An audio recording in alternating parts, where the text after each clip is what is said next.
What's up, nerds and nerdettes and wee little nerdlings all? It's your buddy Big Johnny G, the two-gun Pixie presents Legendary Gaming.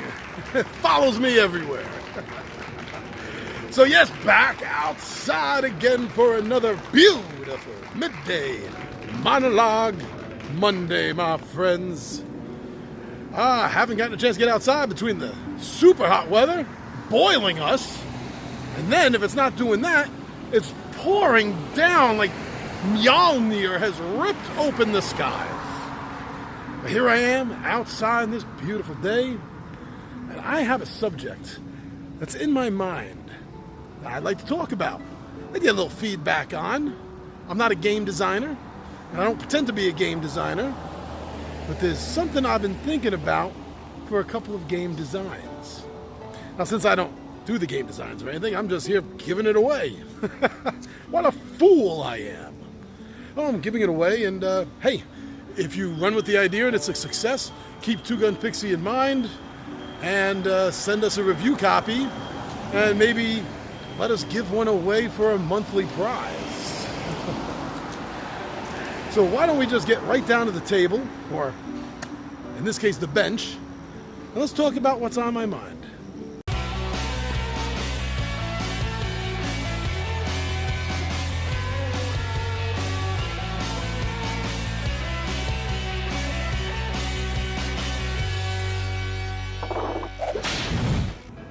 Welcome to the jungle, baby. Wow, this has really gotten overgrown. But it's nice. There's a little shade from the sun. Cool spot on a warm day. For this Midday Monologue Monday. Alright, so let me get my grounding here. So yeah, there were two ideas I had. I'm not a game designer. I don't pretend to be a game designer. I don't try to be a game designer. And I don't think I have the time to be a game designer. But these two ideas popped in my head. So if anyone wants to run with them, go ahead. Take them. Run with them. Really, I just want to reiterate a little, like I said in the intro. If you're going to take one of these ideas and run with it, that's fine. It's yours. But the caveat here is that I wish that you would give Two Gun Pixie credit, based on an idea by Two Gun Pixie. And then, of course, we would want to be the first ones to review the game and get a copy of the completed game sent to us, and maybe a chance to give one away in our subscriber giveaway. That's all we ask. No real money. No. So these two ideas I had is I wrote in the title of this episode is Super Survival and Dead Escape. So these are kind of little twists in a way. Now I've said over the last 2 years that I didn't think there was enough or a lot of superhero board games out there. Now since I started saying that, a lot have started coming out. And there's combat style games, there's superhero area control games. I mean, there's a lot of different types of these superhero games that are coming out. But I haven't seen one yet that's a survival game. A superhero survival game? Yeah, bear with me. So my concept behind this, you're not playing a superhero. You're not even playing a supervillain. You're playing a civilian, a normal citizen, an everyday citizen of the big city. And the big city just happens to be in a world where supers are real. Just think about how deadly and dangerous it would be in real life. These super-powered titans having combat in the skies above us, throwing each other into buildings, raining debris down on us. I really don't think mortal man would survive living in a world with real-life supers. Oh, no. No, imagine if a fifth of the population of the planet, just a fifth of the population of the planet, was literally walking weapons of mass destruction. We wouldn't be able to survive. We would either kill them all off before they got too powerful, or they would kill us off. What if we turned it into a game? So I wrote down some notes. Let me just talk my way through them, and see if anything else comes up while I'm reading my notes, okay? So, yeah, super survival game. Now, I see the characters that you're able to choose from, the people, would be based on archetypes. You know, like you have newspaper reporter, you'd have police officer, a criminal, you'd have teacher, security officer, writer, entertainer, things like that, right? Just basic archetypes of what humans do. And that's what you would choose. And each human would have, each archetype, civilian person, would have an ability that would bend the rules of the game a little bit. I'm a big fan of that in games. Now, this would be a semi-cooperative game because you're all trying to survive together, but only one of you will survive long enough and win enough victory points to actually win the game. So it's semi-cooperative. I definitely, see the game going until, okay, well, hold on. Let me back up my thought here a little bit. So I see this system as an AI sort of draw system on the cards, and that you would have a deck of specific villains to choose from, and they would each have a small fixed deck. Plus, I think there would be a general villain deck. So besides having specific decks that each of these villains would be able to do, you'd have a general deck of things that all evil-minded individuals would be capable of. Same thing with the superheroes. The superheroes are going to be chosen by picking a hero and his small fixed deck that goes along with it, which is everything that the hero is capable of doing during his battle with the villain. And finally, I see, and yes, this is a bit of a rip of one of my favorite games, Sentinels in the Multiverse, but I would also like to see an environment deck, or in this case, we would call it like a location deck. So that different locations you're at, whether you're in the city, you're in the suburbs, you're in the mall, you're in a movie theater, you're in a subway, right? That the specific areas, the locations, would have different effects that would be playing out throughout the game. Some of these effects will be detrimental to you, some to the heroes, some to the villains, some maybe to multiple. Now, the players are going to have an action deck, the way I see it, which is a lot of the different actions, obviously by the title, a lot of different actions that they are going to be able to take as mundane humans, regular, non-powered citizens of the big city. And this deck would have things in it like everyday typical things, like garbage can shield. And if you have the garbage can shield and you play it, then any damage you take would be like -1 or -2 damage. Because, if you take enough damage, you're going to die. This is a survival game. Another card that they may have for an action card might be Meat Shield. Meat Shield! Where the player to your right or your left will take the damage instead. So a little bit of take that can be thrown into the game. Now, I just thought the AI system would be, how about this? Be cards that are drawn by the active player. So the active player will draw 2 villain cards and choose one of them, and then choose 1 hero card and choose one of them. You're going to draw 2 off the top of the deck and choose one, and that's going to be the villain does, and that's going to be what the hero does. So this way the active player is able to sort of mitigate and control a little bit what's going on. Now, there might be room for an interesting variant of this game, where you could have one player playing a villain while another player playing the hero, and then a third player playing a citizen, or maybe multiple citizens, maybe 3, to see if you can at least get one of them out alive. So, I mean, that's the basis of it that's been formulating in my mind. So I don't know if anyone out there is a game designer or wants to be a game designer and sees some potential in that, but that's what I'm seeing for Super Survival. Now let's take a look at my other idea real fast here, Dead Escape. Now there's 2 themes or genres of games that I'm getting a little bored with.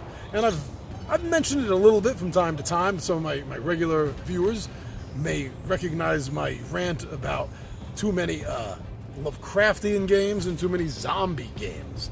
Well, with that being said, this is the idea for a zombie game. I'm horrible. I'm a horrible person. No, but I was thinking, so one of the reasons I don't like zombie games is because so many of them just seem the same as the last one that came out. There's a few different ones, a few things that add something new to it, but in most cases, It's pretty much the same. Just kill the zombies and get in the truck. Or something like that. You know what I mean? Why don't we make it a little bit more like an escape game? Now, in almost all of these zombie games, it's far too easy to take the zombies out. So why don't we go back old school style? Only headshots will kill. Only a headshot will kill the zombie. Anything else will do nothing to it. Well, depending on location. If you do enough damage to the legs, then it'll cut their movement down in half because now they're crawling. Right? Maybe if you take off one of their arms, that'll make a point or two less of damage that you'll take or a chance for them to hit you, something like that. But you're not going to kill them. You can never kill them unless it's a headshot. So that's going to make it a lot more difficult. And because of the difficulty in combat, I don't see this as being a combat game. In fact, I really think that this game should put off combat as much as possible. One of the ways to do that is a never-ending horde. No matter what you do, there are always going to be more zombies coming in on your location. They're going to be attracted by movement and sound. So if you're moving or you're attacking, that's going to cause the horde to start going in your direction. As far as the escape part goes, I see this as a 3-part tile laying game. The first part is the initial escape from the location you're at. Now, since we're dealing with tiles, we can't have a lot because that's going to take up a lot of room in the box. It's going to cause a lot more money to be spent on making them. So for like the base game, let's say it's a subway, right? That's a good location because it's limited. It's kind of compacted a little bit. There's not a lot of freedom of movement. You're literally railroaded to where you're going. All pun intended. So maybe you start like in a subway, and the tiles are the subway car, a few of the tiles of the subway car, and then eventually the subway tunnel, eventually getting to a subway platform, and that's the end of the first part. The second part is now the street level. Now you're laying out tiles to run through the streets, and the streets at this point should be in chaos.